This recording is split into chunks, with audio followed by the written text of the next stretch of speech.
जय हिंद दोस्तों, स्वागत है आपका अपने यूट्यूब चैनल जगत एकेडमी पे। दोस्तों आशा करता हूँ आप सभी लोग बहुत अच्छे होंगे। आज की वीडियो हम सीडीपी के 15 क्वेश्चन करने वाले हैं जो प्रीवियस ईयर में आए हुए क्वेश्चंस हैं। इनको आपको देखना है। अगर आप मेरे चैनल पे नए हैं तो प्लीज़ चैनल को सब्सक्राइब कर दें। अगर वीडियो अच्छी लगे तो लाइक कर दें और उसे शेयर भी कर दें। चलिए पहला क्वेश्चन स्टार्ट करते हैं। वाइगोत्स्की के सीखने और विकास के सिद्धांत के अनुसार निम्नलिखित में से कौन सा आलम्बन का उदाहरण है। तो इसके उदाहरण हम देख लेंगे। नंबर एक है कि छात्र को किसी एक कौशल का प्रदर्शन करना, फिर उन्हें अपने दम पर इसे महारत हासिल करना। नंबर दो, किसी कार्य को छोटे चरणों में तोड़ना और आवश्यकता अनुसार सहायता प्रदान करना। और तीसरा है अवप्रेरणा के रूप में एक छात्र को उनके काम के लिए एक श्रेणी प्रदान करना। या चौथा है एक छात्र को पढ़ने का कार्य देना और उन्हें स्वतंत्र रूप से सवालों का जवाब देना। तो इसमें सबसे ज़्यादा फैक्चुअल ये रहेगा नंबर दो, किसी कार्य को छोटे छोटे चरणों में तोड़ देना और आवश्यकता अनुसार सहायता प्राप्त करना। जब बच्चे को आवश्यकता हो तब उसे सहायता प्रदान की जाए। क्वेश्चन नंबर दो है कि पियाजे के संज्ञानात्मक विकास सिद्धांत के संवेदी चालक अवस्था के दो महत्वपूर्ण संज्ञानात्मक विकास मील के पत्थर हैं: जीववाद और परिवर्तन, वर्गीकरण और क्रमबद्धता, वस्तु स्थायित्व और स्थगित अनुसरण, या प्रत्यावर्ती चिंतन और परिकल्पित निगमनात्मक तर्क। तो इसकी हम क्वेश्चन की बात करेंगे तो इसमें ये होगा वस्तु स्थायित्व और क्रमबद्धता। ठीक है। क्वेश्चन नंबर तीन की तरफ चलेंगे। बच्चे, ये क्वेश्चन है, बच्चे पहला अनियंत्रित पैदा होते हैं, उन्हें सामाजिक होने की आवश्यकता होती है। नंबर दो, दुनिया में आनुवंशिक कोड के साथ आते हैं और नियति तय करते हैं, उनकी नियति तय करते हैं, उस सामाजिक सांस्कृतिक संदर्भ में बहुत प्रभावित होते हैं जिसमें वे बड़े होते हैं, या इन संसार में खाली स्लेट या कोरी पट्टी के रूप में आते हैं। तो भैया बच्चे ये उस सामाजिक सांस्कृतिक संदर्भ में बहुत प्रभावित होते हैं जिनमें वे बड़े होते हैं। पहले आप क्वेश्चन देख लिया करिए, बाद में आपके आंसर देख लिया। पहला आपका ये कथन और निष्कर्ष का क्वेश्चन है। तो इसमें पहला क्या कह रहा है कि शिक्षकों द्वारा प्रदान किया गया आलम्बन, शिक्षकों द्वारा प्रदान किया गया आलम्बन बच्चों को सीखने में बाधा डालता है। नहीं भैया, शिक्षकों के द्वारा दिया गया आलम्बन तो बच्चों को सिखाता है। लेव वाइगोत्स्की द्वारा प्रस्तावित किया गया है कि बच्चे स्वतंत्र रूप से पर्यावरण के रूप में सीखते हैं और एयरफोर मतलब स्वतंत्र रूप से पर्यावरण पर कार्य करके और उसमें हेर फेर करके सीखते हैं।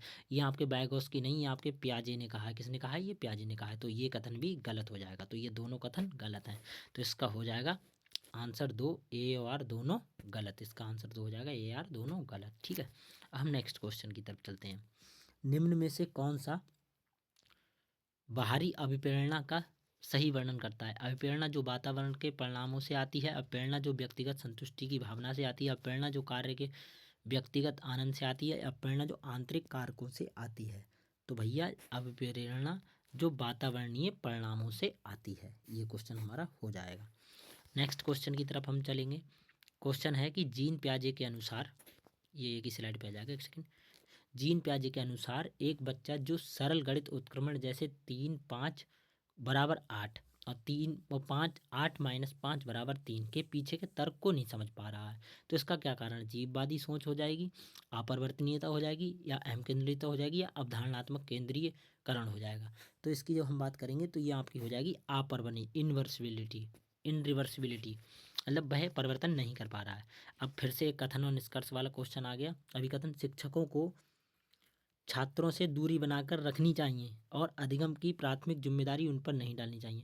भैया जब शिक्षक छात्र से दूरी बना लेगा तो वो अधिगम कैसे कर पाएगा? और उसका कारण है अधिगम एक लोकतांत्रिक वातावरण के बजाय एक अधिकारवादी वातावरण के ढंग से होता नहीं, ये भी गलत है। तो ए और आर दोनों गलत। अगले क्वेश्चन की तरफ चलते हैं कि शिक्षकों को ध्यान न्यूनता, अतिक्रियाशीलता, विकार से जूझ रहे छात्रों की आवश्यकता पर ध्यान रखते समय से बचना चाहिए। विस्कर्षण और शोर से, पाठ्यक्रम सामग्री के लचीलेपन से, या फिर कार्य को छोटे आसानी प्रबंधनीय भागों से, या बहुसंवेदी सामग्री के उपयोग से। तो हमें ये भी उपयोग करनी, ये भी उपयोग करनी, ये भी उपयोग करनी। बचना किससे? विस्कर्षण और शोर से। तो इसका आंसर हो जाएगा, इसका आंसर जो हो जाएगा वो हो जाएगा विस्कर्षण और शोर। ठीक है। अगले क्वेश्चन की तरफ चलते हैं। क्वेश्चन है थोड़ा लेंथी है, पढ़ते हैं।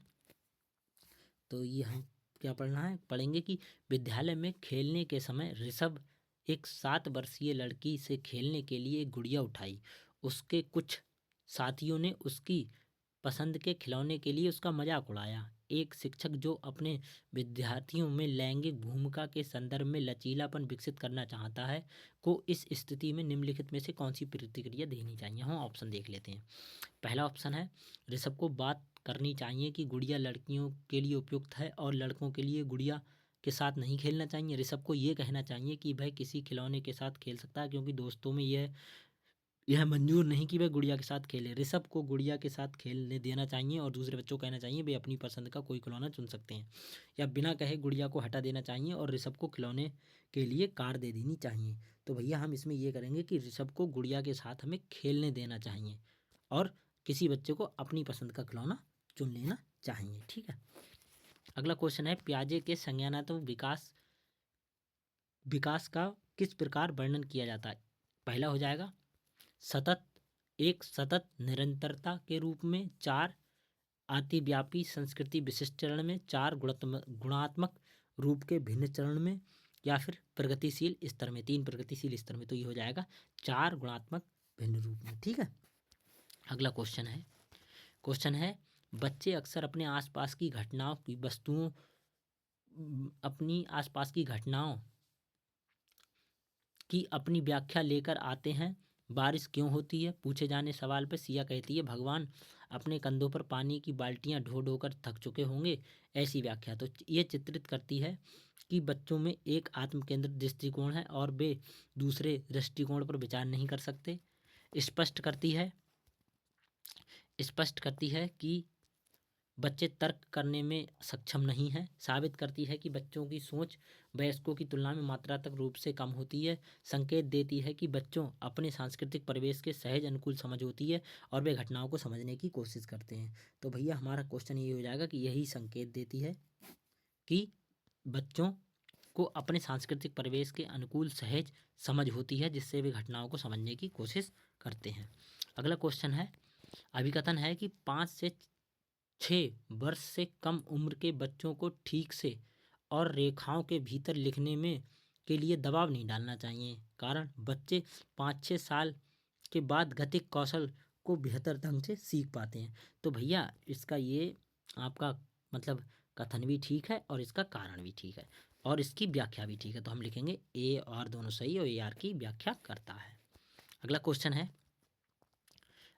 है कि कक्षाओं में छात्रों की असफलता से शिक्षिकाओं को किस प्रकार निपटना चाहिए। अगर कोई आपका छात्र है असफल हो रहा है तो हम उसे किस प्रकार निपटेंगे। छात्रों को जाति की पहचान करके उनके माता पिता को अतिरिक्त सहायता प्रदान करनी है। भैया जातिवाद नहीं करना है। अपनी शैक्षिक रणनीतियों का आलोचनात्मक परीक्षण करके, हाँ भैया हम अपनी शैक्षिक नीतियों को देखेंगे कि हम बच्चों को किस प्रकार पढ़ा रहे हैं। तो हम ऑप्शन और भी देख लेते हैं। तीसरा, अनुत्तीर्ण छात्रों का सुधार, अत्यधिक सुधार हो नहीं।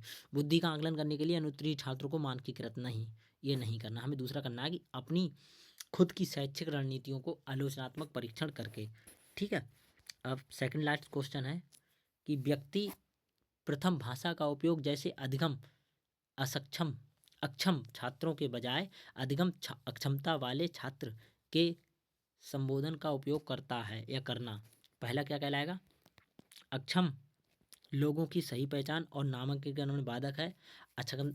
अक्षमता से जोर हटा देता है और समावेशन की सच्ची भावना में सही है। समावेशन के मानवाधिकार का दृष्टिकोण रूप है। असक्षमता के चिकित्सक मॉडल पर दिखता है। तो नहीं, इसमें हो जाएगा भैया आपका 3, समावेशन और मानवाधिकार के दृष्टिकोण है। लास्ट क्वेश्चन है, इसका आप कमेंट में आंसर देंगे। रीजनिंग और एजर्सन का है, मतलब कथन और निष्कर्ष का है। तो कथन क्या है, ऐसा उपयुक्त माना जाता है कि अधिगम के लिए आकलन करते समय मानकीकृत परीक्षणों पर निर्भर नहीं करना चाहिए। इसका कारण है, निष्कर्षण संदर्भित परीक्षण में प्राप्त अंकों की तुलना निर्धारित करके प्रदर्शन मानक से की जाती है। इसमें बताना है क्या है क्या नहीं। आप इसका आंसर कमेंट बॉक्स में बताएंगे और इसमें ये कमेंट करके आप जाएंगे कि आपका 15 क्वेश्चन थे, इसमें से आपका स्कोर क्या रहा। ये CDP का मॉक टेस्ट है। मैं आपको जल्द ही सभी विषयों के मॉक टेस्ट लेके आया हूँ। अगर आप मेरे चैनल पे नए हैं और वीडियो आपको अच्छी लगी है तो प्लीज़ चैनल को सब्सक्राइब कर दें, वीडियो को लाइक कर दें। मिलते हैं अगली वीडियो में, तब तक के लिए जय हिंद।